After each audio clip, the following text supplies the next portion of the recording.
Call the meeting to order. Roll call vote, please. Alderman Kirby Hall. Yes. Alderman Van Dyne. Yes. Alderman Larry Hall. Yes. Alderman Kerwin. Yes. Alderman, Alderman Tudor. Here. Alderman Studer. Here. We have 6 present, 2 absent. We have a quorum. I declare that the regular meeting of Wilmington City Council on March 19, 2014 is now in session. Council, you got approval of minutes reporting from March 4th.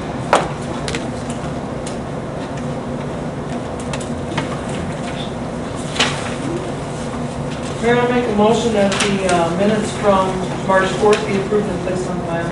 Motion by Alderman Tudor, do we have a second? I'll second, Mayor. By Alderman Studer. Any discussion? Roll call vote, please. Alderman Tudor. Yes. Alderman Studer. Yes. Alderman Kirby Hall. Yes. Alderman Van Dyne. Yes. Alderman Kerwin. Yes. Alderman Larry Hall. Yes. We have 6 yes, 2 absent. Motion passes. Mayor's report, just one item under the mayor's report tonight. The Water Street Fitness grand opening for the Wilmington Island Park District is March 27th from 4:30 to 6:30 p.m. All right, next item agenda is citizens' comments. Do you have any citizens' comments tonight? Okay. Planning and Zoning Commission, we got one item on the approval of the development agreement in regards to Triple B Enterprises. Yes, Mr. Mayor. I'm going to make a motion to approve. All right, we have a motion by Alderman Paul to table this motion. We got a second? Second. Second by Alderman Kerwin.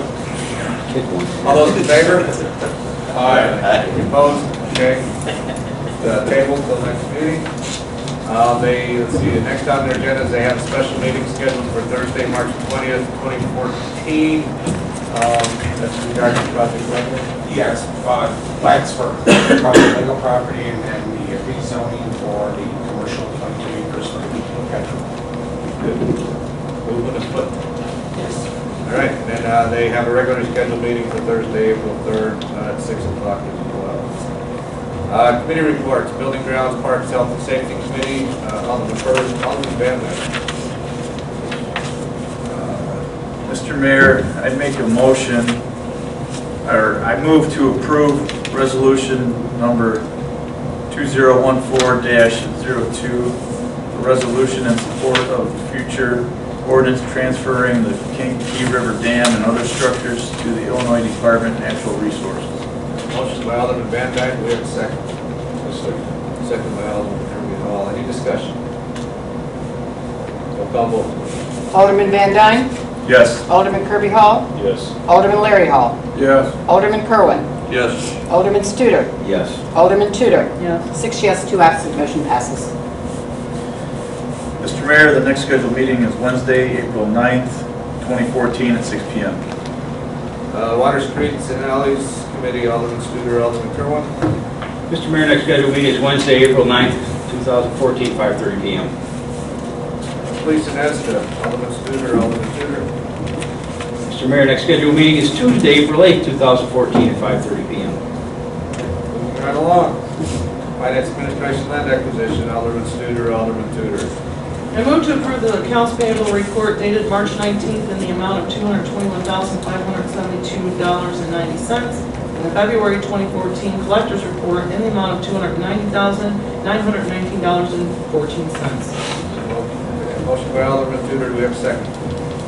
Second. Second by Alderman Larry Hall. Any discussion? Roll call vote, please. Alderman Tudor. Yes. Alderman Larry Hall. Yes. Alderman Kerwin. Yes. Alderman Van Dyne. Yes. Alderman Kirby Hall. Yes. Alderman Studer. Yes. We have 6 yes, 2 absent. Motion passes. Yep. Next scheduled meeting is Tuesday, April 15th at 6 p.m. Ordinance and License Committee, Alderman Kirby Hall. Yes, Mr. Mayor, I have two. One is make a motion to approve ordinance number 14-3-19-01, an ordinance amending provisions of chapter 130 and 132 of the municipal code of ordinances. Motion by Alderman Kirby Hall, do we have a second? I second. Seconded by Alderman Larry Hall. Any discussion? This is in regards to the, we come in with state alignment in regards to concealed carry, correct?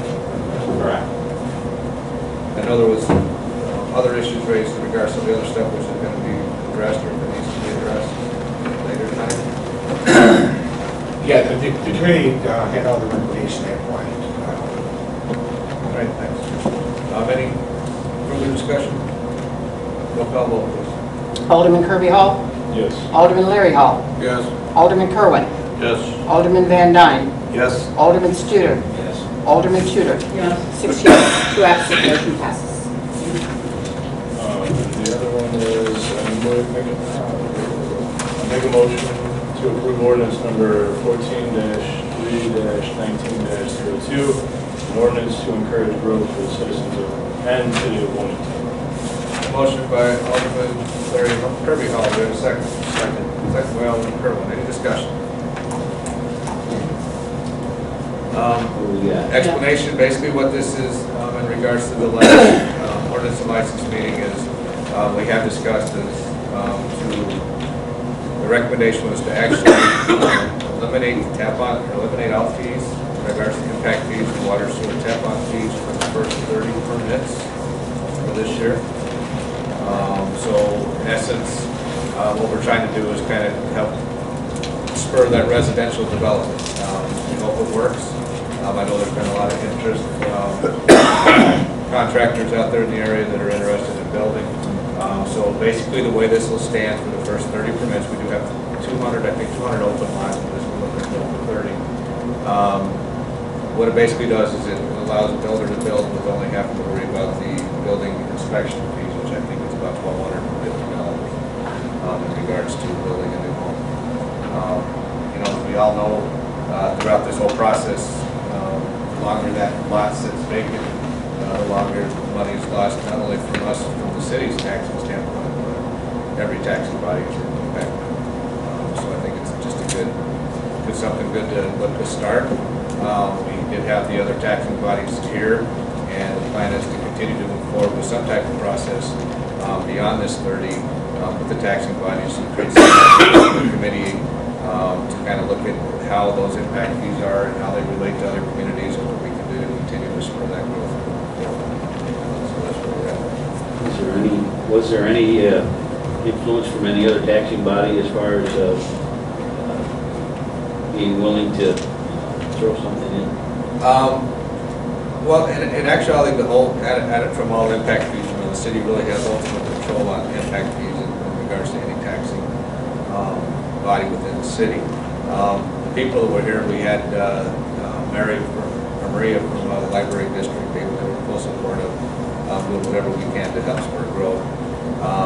Superintendent Lisi, as well as the school board president, Mr. Welch, was here. They did have some concerns in regards to the whole gambit of things, you know, doing it for all 200. They did not seem to have any issues where we, you know, agreed upon just doing 30. But they did insist that we form that committee as well as we move forward to, you know, look beyond that first 30. And then we had the Park District here too, but weren't opposed to the situation. In fact, I think their comment was they've never got impact fees anyway, so it's been quite a while since they've received impact fees. So from the whole, for those that were here, they didn't seem to have any, you know, real issues when we, from the committee level, that they proposed to go with the first 30. They also be on board with it at the time. So the tap-on fees will be completely waived? Correct. Just on the first third. Does this resolution expire after 2014 or no?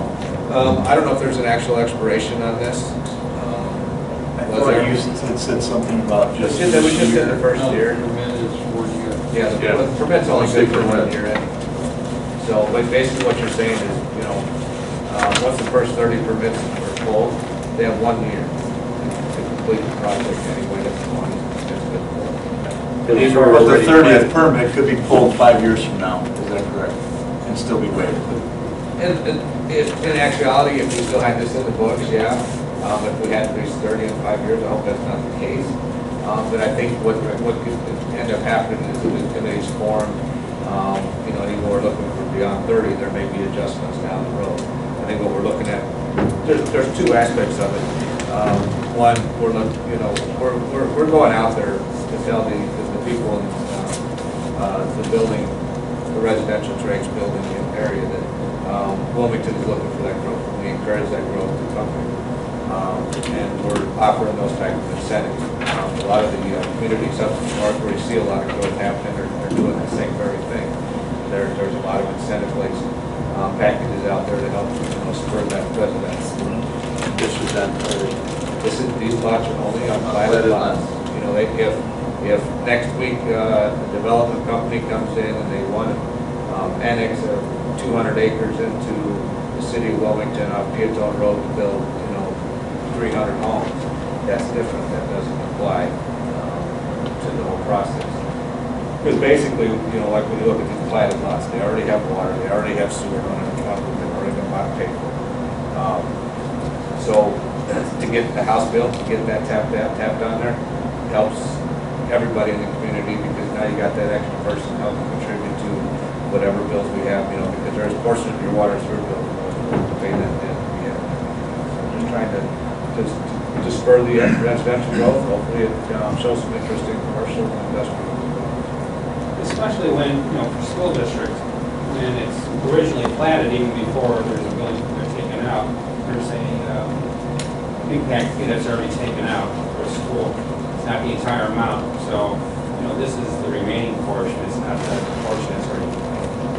So it's not losing the entire fee. It's just You have what they call we have in our ordinance what's called the land cash portion of the development that comes in.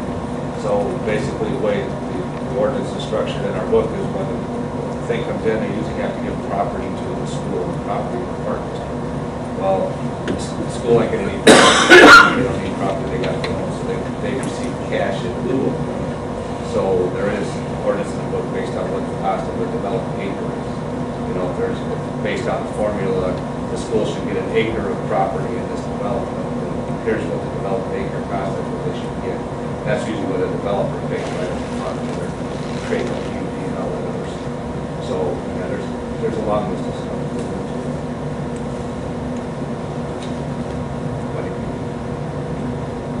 Any further discussion? Hope I answered your question. Yeah. Roll call vote, please. Alderman Kirby Hall. Yes. Alderman Kerwin. Yes. Alderman Larry Hall. Yes. Alderman Van Dyne. Yes. Alderman Studer. Yes. Alderman Tudor. Yes. 6 yes, 2 absent, motion passes. Mr. Mayor, the next scheduled meeting is Tuesday, April 8th, 2014 at 6 p.m. First non-collective bargaining committee, Alderman Larry Hall. We have nothing at this time, Mr. Mayor. There's one executive session.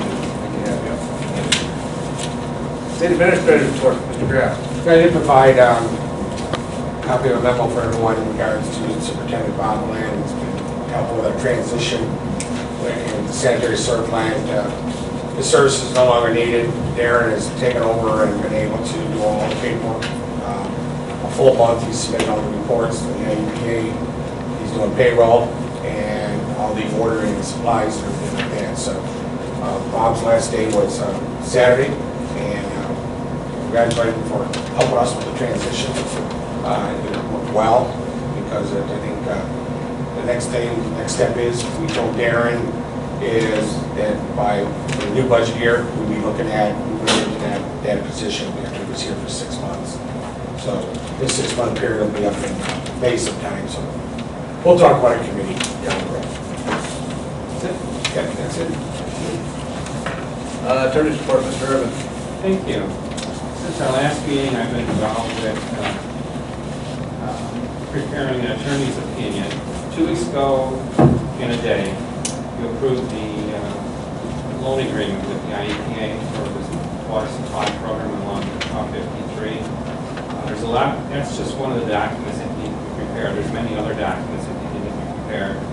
And one of the documents is an attorney's opinion that the city ordinance is valid and it's enforceable, and the city has the authority to borrow the money. So I signed that opinion today. There's a few more documents that I know of that are in the final version of being put together, and that's something that should be available for mayor's signature shortly, so sent down to the IEPA. I'm also working on the ordinances for economic growth that's before you. Since the last meeting, there was a meeting with the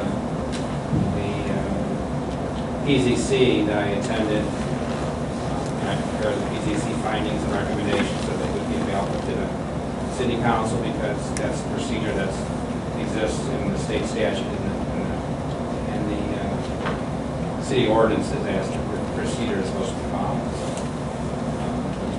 that's all I have. Mr. Irvin. Right, no executive session, so no action needed. Next regular city council meeting is scheduled for Tuesday, April Fool's Day, 2014 at 7 o'clock p.m. Motion to adjourn. So moved. Second. Favor? Aye.